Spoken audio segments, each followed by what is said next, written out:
I can, I will.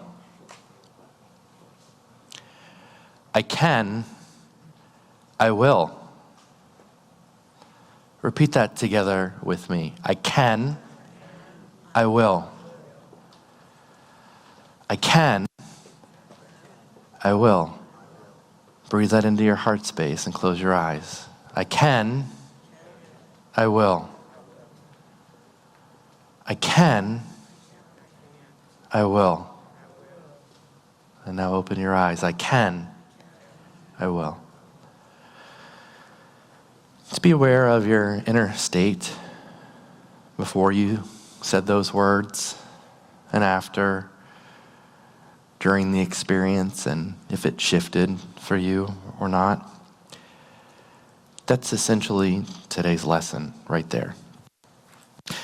Because words spoken from an intentional state are powerful and they're generative. And that's what we're going to talk about today. 4 Sundays, 4 movements, 1 path. We began to look at the first Sunday of waking up, and then the second one we started looking at what grow up might look like. And then 2 Sundays ago, what cleaning up might look like.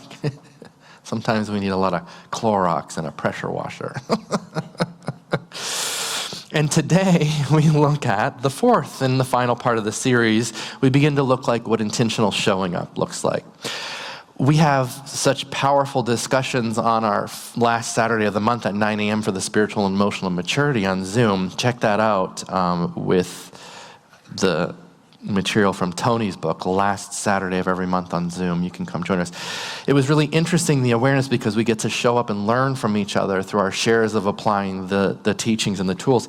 And Chris said something yesterday which was such a powerful reminder for me and for the group. And it was, am I alive and present in this now moment? I'm paraphrasing that part. Those are my words. Or am I sleepwalking through life?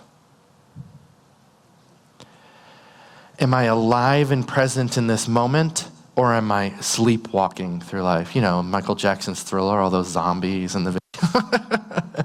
And there's that out there. And sometimes we do that in the moments of our day. And sometimes it's not pretty, yet if we are aware of the gifts of spirit and we can be present to the breadth of that and how generative it is, it's a pretty powerful thing. Not as a performance, not as a spiritual costume to be put on before we walk in the doors, but as a living prayer. The field of spirit expressing as us, carried into every room, every conversation, every car wash. More on that in a minute. I said car wash. But first, let me tell you what today is not about. Today is not about finally arriving at one place. It's about understanding that mastery is, over time, moving from intellectual knowledge into knowing that the Spirit lives through you. It's of the source, where in more moments of your day, you're being of the source expressing. Through your perceptions, your perspective, through how you see things, through how you hear things. I have been actively working on this spiritual and emotional maturity path for 4 years since Tony Bain started the material. I've just now begun to understand what the beginning phases of this stuff looks like. Getting a glimpse of what conscious neutrality might look like and feel like from the inside. Yet I can tell you one thing, if you consistently stay with the practice, it's pretty powerful stuff. It's not a weekend seminar. It's not a series of a one and done. It is a moment-by-moment conscious choice to say, ooh, a spiritual mind discipline in the ordinary moments of my day, that I'm going to choose to not react as much, that I'm going to live as spirit expressing a little bit more when the driver cuts you off in traffic. Sometimes what do we want to, you can laugh. When the email lands the wrong way, when the plan falls apart at 7 a.m., every single one of those moments is an invitation to practice. Am I the field of spirit expressing, Or am I being my small self reacting? And the more we make that choice consciously, the more that choice will begin to make you. And over time, through the continual conscious practice, it will live through you. Reverend Tony is clear. If you want to know in the moments of your day how spiritually and emotionally mature you are, notice your level of what from one of the talks I spoke about before in the series. Your level of non-reaction in each interaction. What do we talk about on Saturdays? It's not a punishment. It's an invitation. Spirit is moving through you to maybe cleanse something out. You know, in Unity, there's a phrase called chemicalization that we don't speak about too often. And it's what happens within the physical body when you start decreeing truth principles or living that way mostly. The old self bumps up against spirit and truth. It's like a muddy, murky pond or a pool when you start cleaning it and putting chlorine in there. That's what happens within the physical body and the consciousness. Not as suppression, not as pretending. Take a deep breath. A stretch. Growth. When you go to the gym, sometimes you can't walk for a while the next day. That was a doozy with me yesterday during that HIIT class for me. Here's the best way I know how to explain this in simple terms. What happens in Unity? We talk about denials and affirmations. So you start working with an affirmation. Let's say, I am peace. In the beginning, you're saying it from a place of lack. You're not at peace. You're actually aching for it. You use the affirmation like training wheels. When kids start to learn how to ride a bike, they use training wheels. And when they fall down, you don't say, get up, you little dummy. You have to treat yourself the same way when you're learning spirituality. Sometimes we're holding on for dear life while everything around us is wobbly, and that's okay. That's where it starts, with the affirmation. And over time, with consistent practice, with the work of the previous 3 Sundays, something starts to begin to shift. You stop reaching for peace and you begin being it. The affirmation becomes a decree. It's who you be. And the decree isn't asking, it's declaring from the frequency of truth itself. That is essentially, in simple terms, what Tony calls conscious neutrality. It's declaring from the frequency of truth itself. This is the I am presence, friends, in action in your life and in your day. It's the Christ consciousness. It's the dominant vibration that begins to become part of who you be in your energy field. You're no longer performing spirit or moving through the training wheels. You take a deep breath, you're a little gentler on yourself, and then you are being spirit expressing. And here's where the science catches up with the mysticism. Have you heard of heart math? No? Some of you, maybe? The Heart Math Institute has been able to measure the heart's electromagnetic field several feet outside of our body. And they've shown that your emotional state, your state of being, your fear, your stress, your anger, creates an incoherent, scrambled signal that broadcasts into the space around you. When you are in coherence, in peace, presence, conscious neutrality, having fun, in love with life, that does the opposite. It actually disrupts the incoherence in the people around you, in the field around you. So you can walk into a room, and then what happens? You shift the state of energy in the room. Matter of fact, after September the 11th, researchers were tracking the planet's electromagnetic field, and they recorded what? A measurable spike in global incoherence because of the collective fear of humanity, and all of that after the planes hit the World Trade Centers and in DC. So friends, the field is real. What we carry into it and who we be matters. So when Reverend Tony says you walk into a room and you are the field, that's not poetry. It's mysticism and it's physics, and it's the basis of how our co-founders had a restoration to wholeness through practicing the tool of affirmative prayer and meditation. Now, let me tell you about a Sunday morning car wash.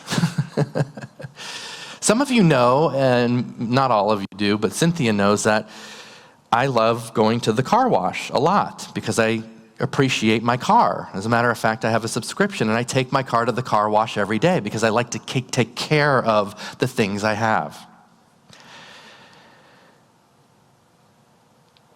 I like having a clean car.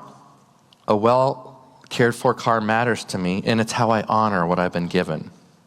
So one Sunday morning when I was in the car wash, actually before coming here, I pulled in as the first car when the car wash opened. So this was a little after 7 o'clock in the morning. My mirrors get turned in, put the car in neutral, and I let the machine take me through. About halfway through the car wash, I think, seems a little darker in here than usual today. Maybe it's my sunglasses. So I take the sunglasses off, and then I see it. The exit door at the end of the car wash, the big metal door is still closed. And the machine is pulling me forward towards the door, directly toward it on a crash course collision. Here's the thing. I didn't panic. But in all honesty, I noticed everything. I noticed the distance shrinking. I noticed the thoughts moving through me. Do I honk? Should I try to brake? What happens to the car? I have to speak in a couple of hours. Am I going to be there? Each one of those things was moving through my mind, but as a choice point moment, am I going to allow it to move through me and be the field as best as possible and take a deep breath, or allow that to take me down? So I said, I have a horn here, so what did I do? I began honking the horn as the car continuously was on a crash course collision with the door, and then I held it down and I took a deep breath, and all of a sudden, it stopped a foot away from the door. And two people ran up beside me, the employees, and they said, "Oh my gosh, we're so sorry." And I said, and I drove out of the car wash, and I went on my way. All good, thank you. So friends, through that example, this is a gift and an opportunity for us to look at the choice point moments in every interaction of our day. That is the field of spirit expressing as you in action, not the absence of thought, not the absence of awareness, but the absence of what? In the moments of your day, feeding that fear as much, allowing it to take you down. And this is the opportunity for us to understand and realize. Metaphysically, the word blessing is conferring energy upon. So yeah, prayer is a tool and meditation is a tool, but we're always conferring energy upon. So we're always blessing. The question is what am I blessing into the scenario? Because right use or wrong use, the law works. So we hear from the example of the car wash. We hear from the example of 9/11 what energy does. We can open up to right where I am, as the daily word mentioned, God is, and the place where I stand is holy ground. Not a place where I get to. Here, my body, this breath, this gift. The song said, I put a spell on you. What spell are you putting on people in your lives as a gift, as an opportunity for an awareness? Am I a joy-filled person mostly? Am I a love-filled person mostly? Am I a peace-filled person mostly? Not to beat yourself up, as an invitation. Take a deep breath and know that that's the gift you are, because you're aware, you know, you can breathe into your heart and make a new choice. So, as May closes, yes, today is the last day, and we step into June, be willing to look at, as I move through the moments of my day, am I honoring my being by being spirit-filled? Or am I in lack and worry and scarcity mostly? Who am I being to the people around me? Pattern interrupt that. Breathe into it.